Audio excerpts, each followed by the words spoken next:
이게 좀... 여러분 안녕.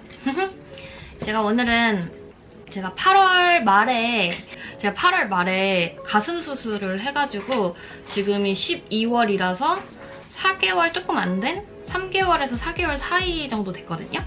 그래서 지금쯤에 제 상태랑 그리고 여러분들이 많이 궁금해하시는 거 제가 인스타그램 스토리로 한번 여쭤봤어요. 혹시 궁금한 게 있는지. 그래서 그런 거를 정리를 조금 해서 영상을 찍어보려고 합니다. 바로 들어가면 우선 저는 가슴 수술, 약간 특수한 가슴 수술을 한 거라서 가슴 거상을 한 거고요. 그리고 확대까지 같이 했어요. 우선 거상은 왜 했는지 저를 오랫동안 아신 분들은 아시리라 믿고 우선은 여러분이 제일 많이 물어보시는 것들부터 하면은 수술한 보형물 종류랑 사이즈를 많이 물어보셨는데 저는 모티바라는 보형물을 사용을 했고 그 다음에 320cc씩 넣었습니다. 윗가슴에. 그리고 수술 후 현재 속업 사이즈는 원래 제가 기존에 그러니까 임신하기 전에는 한 D컵 정도 됐어요. 70D? 그 정도 됐었는데 그때도 약간 처진 가슴이었고 이제 임신하면서 H에서 I 정도까지 엄청 많이 불어났고요. 지금은 수술해서 한 70D 정도 되는 것 같아요. 70D. 그리고 병원 선택 기준. 근데 제가 가슴 수술은 막 그런 거 있잖아요. 오히려 병원이 크기가 작아도 이제 원장님 딱 한 분 계셔서 뭐 이렇게 하는 그런 병원이 있고 요새는 대형 성형외과도 많은데 전신 마취를 해야 되는 수술이거든요. 가슴 수술이. 이렇게 수면 마취가 있고 전신 마취가 있고 국소 마취가 있잖아요. 전신 마취는 기도에다가 이제 삭관을 해가지고 가스로 마취를 하는 거예요. 그래서 정말 심장 빼고는 그냥 죽어있는 상태인 거예요. 되게 좀 신경이 많이 쓰는 그런 마취 방법인데 그래서 마취과 선생님이 따로 분명히 있어야 된다고 생각을 했고 상담받을 때 여자 선생님을 좀 원했어요, 제가. 왜냐면 너무 많이 처져 있는 상태다 보니까 누구에게 이 가슴을 보여줄 수가 없었어.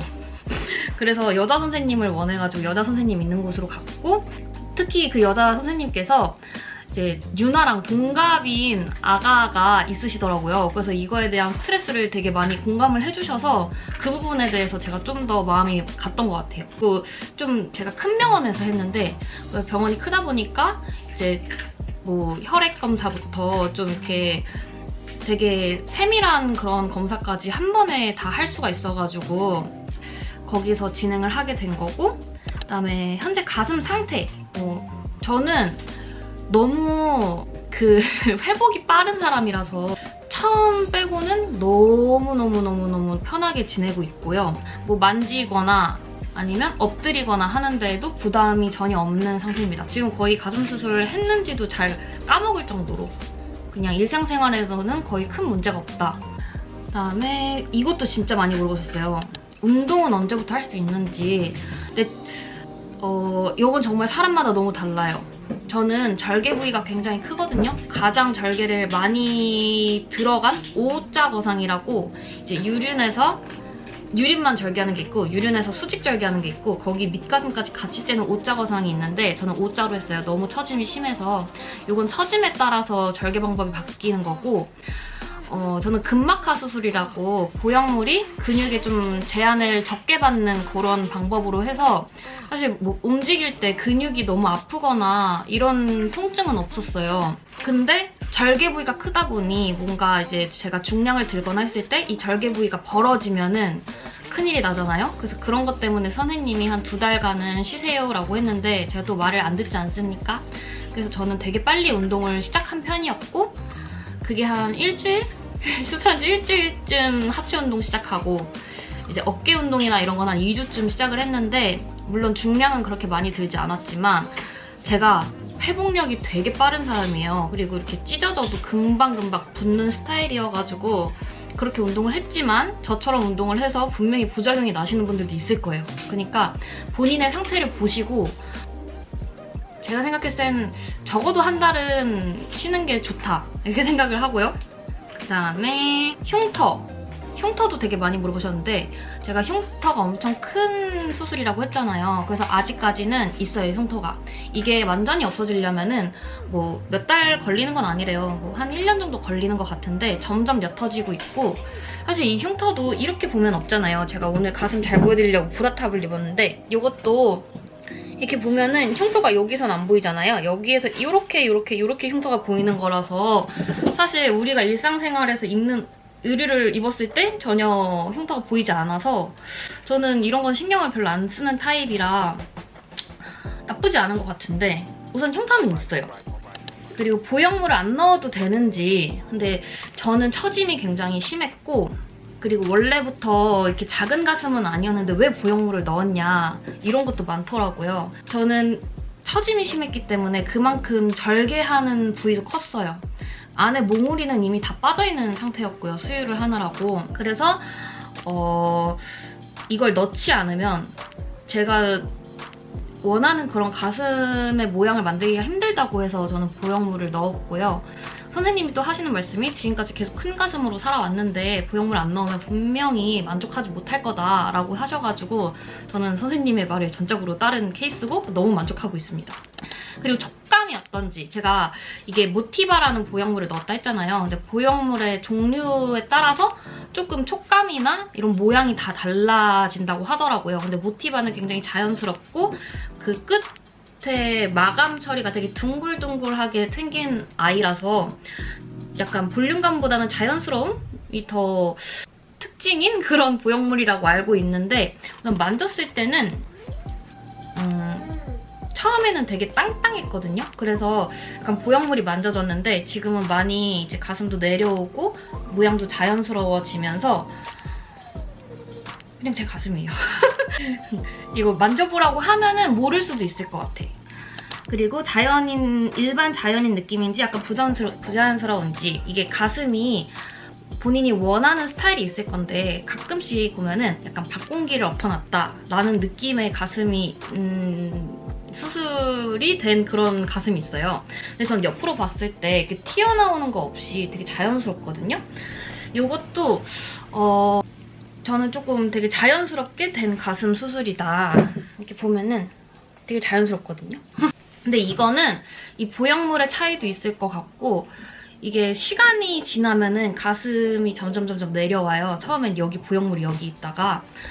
그래서 이것도 시간이 조금 해결해주는 거라고 생각해요. 요새는 가슴 수술도 너무 많이 발전을 했기 때문에 대부분은 되게 자연스럽게 수술이 되는 것 같아요. 처진 가슴 검색하면 나오는 사진 보면 정상 A, B, C 등급 중에 정상으로 수술되셨는지, 저는 지금 이게 그 처짐이 그 BP의 각도잖아요. 지금은 저는 BP가 딱 앞을 여기를 보고 있는 정상으로 돌아왔고요. 보형물을 원래 넣을 계획이셨던 건지 저는 그럴 생각은 없었는데, 이게 제가 가슴이 워낙 컸다 보니까 보형물 없이도 그냥 큰 가슴으로 수술이 될 줄 알았는데 그게 아니더라고요. 그래서 처짐이 심하면 피부도 다 늘어나 있는 상태이기 때문에 늘어나 있는 피부는 다 절개를 해야 된대요. 그래서 저는 보형물을 추천을 받아서 보형물까지 넣은 거고요. 누워있을 때도 굉장히 자연스러운 그런 모양입니다. 그다음에 남편분의 만족도, 이것도 엄청 많이 물어보셨는데, 사실 남편이 저한테 싫은 소리를 못하는 사람이에요. 그래서 정말 그 할머니 가슴이었을 때도 영주 너가 너무 스트레스 받으면 상관없지만 나는 너의 이런 가슴도 사랑할 수 있다, 약간 이런 식으로밖에 얘기를 안 하는 친구여서 뭐 가슴 수술했을 때 그래도 가슴 수술한 게 낫지? 이렇게 얘기를 하면은 그 대답을 피하긴 하거든요. 근데 확실히 제가 봐도 이 가슴에 태가 많이 바뀌었기 때문에 당연히 남자친구 입장에서도 남편의 입장에서도 당연히 남편의 입장에서도 만족을 하지 않을까 싶습니다. 맨 처음에 수술했을 때는 저도 이게 보형물이 많이 올라와 있던 상태라서 남편이 가슴 수술 좀 티가 나는 것 같다라고 이렇게 넌지시 얘기를 했었는데, 지금은 굉장히 자연스러워져서 남편도 가슴 수술 예쁘게 됐네 이렇게 말하는 편이에요. 그리고 아까도 말했지만 가슴 운동을 후에 해야 한다면 근육 및 근육 위에 해야 하는지 궁금해요. 저도 이것도 엄청 많이 찾아봤어요. 엄청 많이 찾아봤는데 근막하 수술을 했을 때 이제 근육에 대한 그런 제한이 좀 적다고 하더라고요. 그래서 요새는 거의 다 극막하 수술로 하는 것 같아요. 저도 극막하로 했고, 요거는 상담 받아보면서 하는 게 낫잖아요. 근데 요새는 다 극막하로 넣는 것 같아요. 그 확대 수술은 뭐 후기나 브이로그 같은 거 되게 많이 찾아볼 수 있는데, 거상은 진짜 제가 브이로그나 뭐 리뷰 같은 거 찾아봤는데 아무것도 없더라고요. 거상 수술을 한 그런 케이스는.